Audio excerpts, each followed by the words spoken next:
ओम शांति 27/2/2024। आज की मुरली से चिंतन। सबसे पहले बीके चार्ली भाई। ओम शांति। आज बाबा ने कहा सदा याद का चिंतन करो और ज्ञान का विचार सागर मंथन करो। उससे क्या है, नई नई पॉइंट्स निकलेगी, नई नई पॉइंट्स आएंगी बुद्धि में और खुशी में रहेंगे। तो इसलिए याद का चिंतन करना है और इस ज्ञान का विचार सागर मंथन करना है। कहीं भी व्यर्थ या नेगेटिव में ना जाए, बुद्धि को इधर ही रखना है, चिंतन में और विचार सागर मंथन में। इस ड्रामा में किसकी कमाल है? इस ड्रामा में कमाल है शिव बाबा की। शिव बाबा हमें सेकंड में परिजादा बना देते हैं, पढ़ाकर मनुष्य से देवता बना देते हैं, तीसरा नेत्र देते हैं, अंधियारे से रोशनी में ले जाते हैं तीसरा नेत्र देकर, और भक्ति की ठोकरों से बचा लेते हैं। भक्ति में कितने ठोकरें खाते थे, आज यहाँ जा रहे हैं, कल वहां जा रहे हैं, कभी वैष्णो के जा रहे हैं, कभी कहाँ जा रहे हैं। तो बाबा ने कभी हरिद्वार जा रहे हैं, तो ये क्या धक्के हैं, क्योंकि अंधियारा है भक्ति और ज्ञान है दिन, तो सभी धक्कों से मुक्त हो गए। शुक्रिया बाबा। बाप गुप्त है, वैसे ज्ञान भी गुप्त है। शिव बाबा गुप्त है, दिखता थोड़ी है। शिव बाबा को किसको दिखता है? बच्चों को दिखता है। जो बच्चे बनते हैं, जो अपने को आत्मा समझते हैं, जो अपने को आत्मा समझता है वही तो परमात्मा का बच्चा हुआ ना।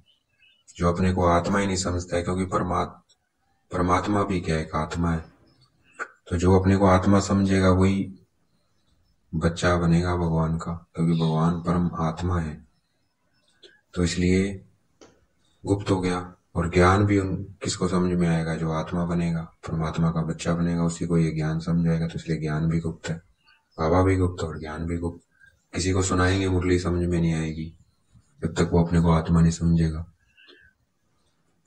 ज्ञान सुनाएंगे, नहीं समझ में आएगा जब तक वो उसे निश्चय ना हो कि मैं आत्मा हूं, उसका अभ्यास नहीं करता है, जब तक परमात्मा का बच्चा नहीं बनता है। तो ये क्या होगा, दोनों गुप्त है। हमें पक्की आदत डाल लेनी है और फिर एक्ट में आना है कि मैं कौन हूं, मैं कराने वाली आत्मा हूं इस शरीर से कार्य। और फिर एक्ट में आना है। बाकी एक्ट में आने से धंधा आदि तो करना ही करना है, कमाना तो है ही, कमा के तो खाना ही खाना है, वो तो सब करना ही, अपना बिजनेस ऑक्यूपेशन करना है।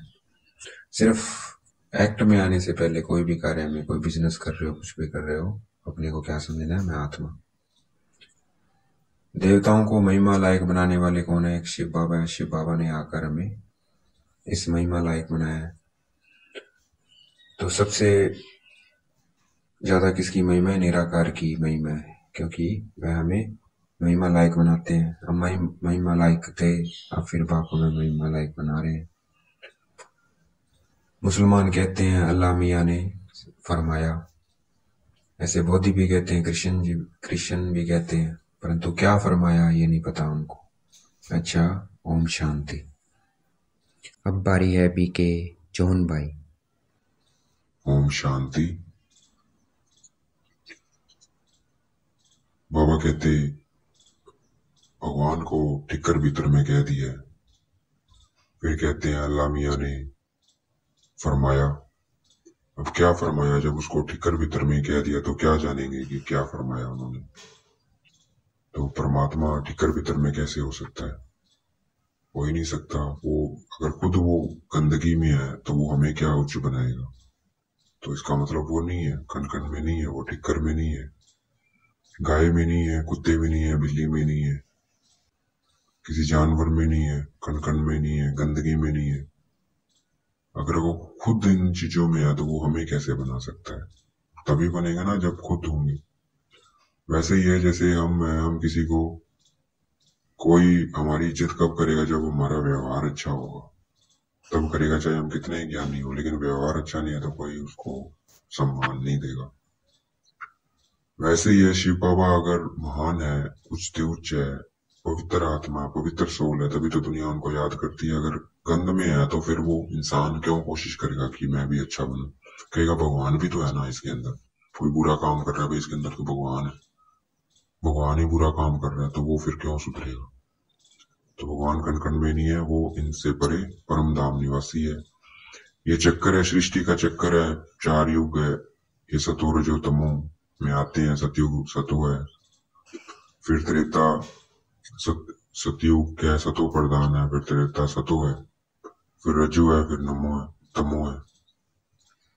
तो वैसे सृष्टि जब वैसे ही आत्माएं जब ऊपर से आती है तो वो भी इन सतो रजो तमो से निकलती है। कोई क्राइस्ट बोधि आदि आते हैं, वो क्या है, धर्म स्थापन करते हैं और उनके पीछे आत्माएं आती हैं। तो वो चढ़ाते नहीं है, उनके पीछे आती हैं। वो खुद भी क्या है, जन्म बाई जन्म बर्थ लेते हैं, तो वो भी नीचे आते जाते हैं। और वैसे उनके जो पीछे आते हैं वो भी नीचे आते जाते हैं। तो जन्म में आना है, वो सदगति नहीं कर सकते, सदगति दाता नहीं है वो। धर्म स्थापक सिर्फ धर्म स्थापन करते हैं, उन्हें ज्ञान का सागर नहीं कहेंगे, क्योंकि वो सिर्फ धर्म सिखलाते हैं। कैसे चलना है, कैसे बैठना है, कैसे खाना है, कैसे पूजा करनी है, कैसे व्रत करने हैं, ये सब बताते हैं। आके कैसे मंदिर में जाना है, तो उनको ज्ञान का सागर नहीं कहेंगे। ज्ञान का सागर कहेंगे जो आदि मध्य अंत का, सृष्टि के चक्कर का बताता है। अभी कब से शुरू होता है, कब अंत होता है, कब से फिर शुरू होता है, ये क्या है, ज्ञान है। ये दुख सुख का खेल है, जिसमें सुख सबसे ज्यादा है। तो सुख के लिए पढ़ना चाहिए ना, मेहनत करनी चाहिए, क्योंकि सुख ज्यादा है इस ड्रामा में। इस वक्त क्या है, शांति नहीं मिल सकती, क्योंकि दुख धाम में। शांति कहाँ मिलेगी, शांति धाम में। कभी नहीं भूलना है कि हम शिव बाबा के साथ हैं। हमेशा याद रखना है कि मैं बाबा के साथ हूँ। बाबा आया हुआ है, हमें क्या बनाने है, असुर से देवता बनाने है, स्मृति में रखना है। भक्ति मार्ग में तो कुछ नहीं समझते हैं, सिर्फ माला फेरते रहते हैं, हनुमान जी की, श्री राम जी की, श्री कृष्ण जी की, लेकिन समझते नहीं है कुछ भी इनको ऐसा किसने बनाया, ये समझ नहीं है वहां पे, सिर्फ माला फेरते हैं। महारथी बाबा ने इस वक्त कहते हैं महारथी। महारथी कौन, जो इस पुरुषार्थ में जो आगे हैं, तीवर है, वो महारथी है, जो माया से डरते नहीं है, हिलते नहीं है। और उन्होंने बैठ क्या दिखा दिया है भक्ति में, हाथी पर सवारी दिखा दी है। देखेंगे यादगार महारथियों का, दिलवाड़ा मंदिर में चित्र किस पे दिखाया, हाथियों पे दिखाया हुआ है। ये झाड़ अब मनुष्य सृष्टि झाड़ के जड़ी भूत हो गया, क्योंकि विष से पैदाइश है यहाँ, काम विकार से, तो ये जड़ी भूत हो गया। अच्छा, ओम शांति। अब आ रही है बीके सोफिया बहन। ओम शांति। बाबा ने कहा कि सुदामा पद्मापति बना, पद्मपति बना। कैसे बना वो भी इस ज्ञान से बना। तो वो मिसाल अभी का है, जो सुदामा का दिखाया होगा, उसने मुट्ठी चावल दिए और वो पद्मपति बना। तो वो मिसाल अभी क्या है। अभी हम बाबा के बच्चे, जो कोई थोड़ा सा भी दे देता है बाबा के इस यज्ञ में, तो वो क्या है, सुदामा मिसाल। वो क्या है, पद्मपति बन जाता है वो। तो ये गायन हमारा है, सुदामा की कहानी हमारी है। गीता क्या है, सर्वशास्त्र शिरोमणि है, सभी शास्त्रों में शिरोमणि गीता है। लेकिन गीता को ही खंडन कर दिया और बाकी सब धर्म इसी से निकले हैं, तो उनका क्या होगा, वो भी कमजोर हो गए जब इसको ही खंडित कर दिया। देवता बन रहे हैं हम। अब हम बाबा हमें सुनाकर क्या बना रहे हैं, देवता बना रहे हैं। परंतु देवता तो बना रहे हैं, लेकिन पुरानी दुनिया का हिसाब रहा हुआ है, वो भी हमें चुकतू करना है। तो घबराना नहीं है उससे। आत्मा की महिमा कोई नहीं करता है, आत्मा से तो सब डरते हैं। हाय आत्मा कर रहा हूँ ना, तो डर लगता है लोगों को, भाई आत्मा क्या है, ये नहीं पता कि तुम भी आत्मा हो। कार्य कराने वाले शरीर को कौन है, आत्मा है। तो आत्मा की महिमा सिर्फ शिव बाबा ही कहते हैं। बाकी दुनिया में कोई महिमा करते नहीं, डराते हैं। महिमा कौन करते हैं, शिव बाबा आगे करते हैं। सब किसकी महिमा करते हैं, शरीरधारियों की। आत्मा की महिमा कौन नहीं करता। आत्मा की महिमा सिर्फ आके परमपिता परमात्मा ही करते हैं, कि उसमें वह अविनाशी है, अजर अमर है, उसमें विनाशी पार्ट भरा हुआ है 84 जन्मों का, उसका कभी विनाश नहीं होता। ये महिमा कौन करते हैं, आकर शिव बाबा करते हैं। आत्मा में ही ज्ञान के संस्कार है। बाप में कितने ज्ञान के संस्कार है, वैसे आत्मा में भी है। प्यार का सागर, ज्ञान का सागर, ये महिमा किसके है, शिव बाबा की है। महिमा किसी मनुष्य की नहीं हो सकती है। श्री कृष्ण पहला नंबर प्रिंस है। उन्हें वर्षा किससे मिलता है, शिव बाबा को से मिलता है, इसलिए शिव बाबा की इतनी महिमा गाई जाती है। शिव जयंती हीरे तुल्य है। हीरे तुल्य क्यों है? क्योंकि वे आकर हमें मनुष्य से देवता बनाते हैं, इसलिए कहते हैं गॉड इज नॉलेजफुल। परंतु नॉलेज क्या है ये किसी को नहीं मालूम है। गॉड इज नॉलेजफुल कहते हैं, परंतु गॉड की नॉलेज क्या है ये किसी को नहीं पता है, सिर्फ हम बच्चों को पता है। वह आप साधारण तन में आते हैं, तब यह साधारण तन ब्रह्मा बाबा क्या थे? वो व्यापारी थे हीरे जवाहरातों के। तो साधारण तन में आते हैं बाबा, तो वो क्या बन जाते हैं? भाग्यशाली बन जाते हैं, क्योंकि भगवान आते हैं उस रथ में। तो भाग्यशाली रथ उनका ही गायन है। अच्छा, ओम शांति। आगे बाबा ने कहा, भक्ति में तो धक्के खाते हैं। क्यों? क्योंकि अंधियारा है, और अभी क्या है दिन, तो धक्के खाने बंद हो जाते हैं। अब हमको शांति धाम जाना है, इसलिए शिव बाबा को बहुत प्यार से याद करना है। शिव बाबा हमें वर्षा देते हैं, तो हमें उनको फॉलो करना है, निराकार बनने का अभ्यास करना है, बाबा की याद में कर्म करने हैं। अहंकार नहीं करना है कि मैंपन नहीं आना चाहिए। ये क्या है? अहंकार है। कराने वाला कौन है? मैं निमित्त आत्मा हूँ।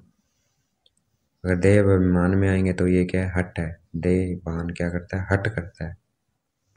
तो देह अभिमान में नहीं आना है। देह अभिमानी को हठी कहा जाता है। देवताएं कितने मीठे हैं, उनसे कशिश क्यों होती है? क्योंकि उन्होंने गुण धारण किए, श्रीमत पे चले, बाबा की श्रीमत पे चले। इसलिए ये बातें हमें बार बार सिमरन करनी है, जितने भी बाबा ने बात बताई है, और हर्षित रहना है कि देखो भगवान हमें पढ़ा रहा है, भगवान हमारे साथ है, भगवान हमें हर कार्य करवा रहा है। ऐसे है कोई दुनिया में? सबसे महान कौन है? परमपिता परमात्मा, और वो हमारा साथी है। तो खुश रहना चाहिए हमें। विश्व का मालिक बनाते हैं शिव बाबा। बाबा आकर सबको विश्व का मालिक बनाते हैं, परंतु ये डिपेंड किस पे करता है? सबके पुरुषार्थ पे, अपने अपने पुरुषार्थ पे डिपेंड करता है कि वो रजाई लायक कौन कौन बनेगा, रजाई कौन लेगा, पोजीशन कौन लेगा वहाँ पे। सच्ची आकाशवाणी ये है, वो दिखाते हैं कि बोलते हैं सच्ची आकाशवाणी, पर सच्ची आकाशवाणी ये है क्योंकि शिव बाबा आकर ब्रह्मा मुख का अर्थात गौमुख द्वारा ज्ञान देते हैं, तो उसे ही क्या कहेंगे? सच्ची आकाशवाणी कहेंगे। बॉम्ब्स आदि बनाए हैं रखने के लिए नहीं बनाए हैं, इतने भयानक जो बॉम्ब्स बनाए हैं, एटॉमिक बॉम्ब, हाइड्रोजन बॉम्ब, ये रखने के लिए बनाए हैं, ये इनसे विनाश होना है। हम शांति स्थापन करने में शिव बाबा की मदद करते हैं, तो बाबा उसके बदले में हमें प्राइज देते हैं, बादशाही देते हैं स्वर्ग की। योग बल से बादशाही मिलती है, और शरीर बल से क्या होता है? विनाश होता है। वो हम देख रही हैं, शरीर का बल दिखा रहा है हर कोई, तो क्या हो रहा है? दुनिया का विनाश हो रहा है। आज का वरदान है, मनमना भव के साथ मध्य जीव भव के मंत्र स्वरूप में स्थित रहने वाले महान आत्मा भव। तो मन ही मन शिव बाबा को भी याद करना, और मध्य जीव जो है विष्णु स्वरूप है उसमें स्थित रहना है, क्योंकि वो हम बन रहे हैं। तो वही कौन है? महान आत्मा है जो इस स्थिति में रहता है। अगर हम अपनी श्रेष्ठ प्राप्तियों के नशे में रहेंगे तो क्या है? मध्य जीव भव के मंत्र स्वरूप में स्थित हो सकेंगे। तो हमें अपनी श्रेष्ठ प्राप्तियों के नशे में रहना है। आज का स्लोगन है, खुशी आपका स्पेशल खजाना है, इस खजाने को कभी नहीं छोड़ना है। कुछ भी हो जाए हमें खुशी नहीं छोड़नी है, क्योंकि हमारा खजाना है, तो खजाने को कभी छोड़ना नहीं होता है। ओम शांति। अब 1 मिनट हम योग करेंगे, देखेंगे अपने को बिल्कुल स्ट्रेट बैठ जाएंगे, और अपना शरीर को बिल्कुल ढीला छोड़ते जाएंगे, हाथ पैर पूरा शरीर, और ध्यान कहाँ केंद्रित करते हैं? भ्रकुटी के मध्य में, और ये फील करना है कि शरीर है ही नहीं, I am soul between the forehead, blinking between the forehead. अपने को देखना है, अपने दर्शन करने हैं। और फिर किसके दर्शन करने हैं? स्वर्ग के, अपने मध्य जीव स्वरूप के दर्शन करने हैं, क्योंकि हम वो बनने जा रहे हैं, विष्णु बनने जा रहे हैं। वो संपूर्णता का चित्र है हमारा, फिर हम देवता बन जाएंगे। तो उसमें स्थित होना है हमें। जितना देर स्थित हो सकते हो विष्णु स्वरूप में अपने आप को देखना है कि मैं कौन, मैं विष्णु। अपने विष्णु स्वरूप को देखते रहना है थोड़ी देर,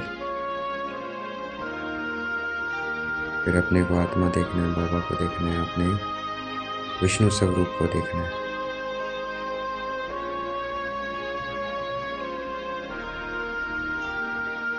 देखना है point of light sitting between the forehead.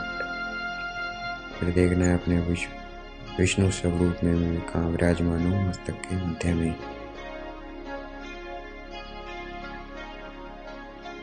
और स्मृति में रखना है शंख का क्या अर्थ है।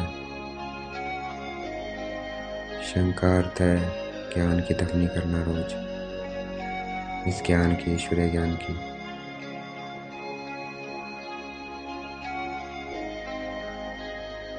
सप्तर्षण चक्र प्रतीक है तीनों लोकों के ज्ञान की, सृष्टि चक्र के ज्ञान की। तो वो भी फिरता रहे।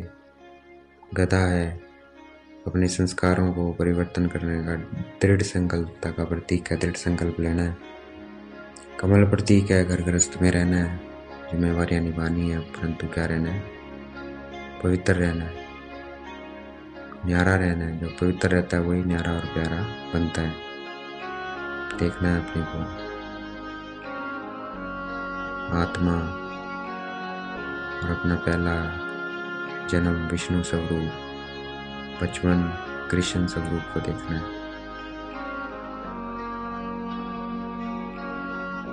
अच्छा, ओम शांति। शुक्रिया मेरे बाबा, शुक्रिया।